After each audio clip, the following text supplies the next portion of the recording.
Հայկարեգի և նանեի մայրիկն են և այսօր եկել են, որպեսզի ձեր համար հեքիաթ կարդամ։ Սիրում եք դուք հեքիաթներ։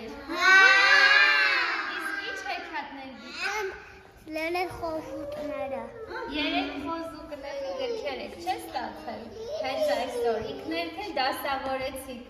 Հիմա Հայկարեգը բերեց, որպեսզի մեկը Լիլիթ Ալթունյանի կապույտ աղվեսը միասին կարդա։ Հեռավոր ու անսովոր մի անտառում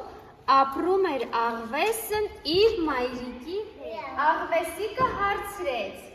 Մայրիկ, ինչպես անեմ, որ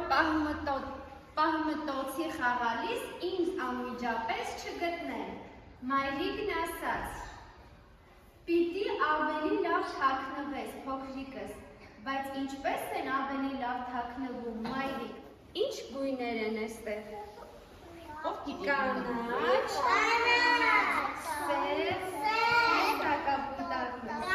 կապույտ աղվեսը։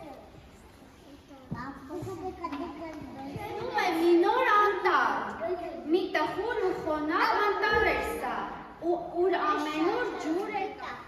Իսկ ինչ գույն է փնտրում աղվեսիկը, ինչ գույնի անտառ է փնտրում աղվեսիկին։ Քիչ է մնում, որ մնա այս անտառներով վարդագույն անտառեր, չէ՞ էլի։ Ու հանկարծ, երբ կտրում անցնում է մեծ սարը, իր առջև մի շատ ծանր է հայտնվում, ուր որ է պիտի հասնեմ իմ անտառին, մտածում է նա, բայց սկսում է մթնել։ Աղվեսիկը շատ անհամբեր է ու որոշում է արդեն գիշեր է, չէ՞ էստեղ։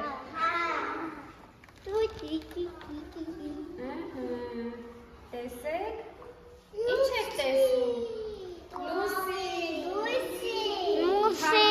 Աղվեսը հիշում է, որ սա իր մանկության անտառն է։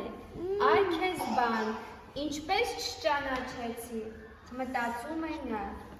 Աղվեսն ապշած դիտում է, թե ինչպես են անտառի գույները փոփոխվում կապույտի, երբ լուսինն է հայտնվում։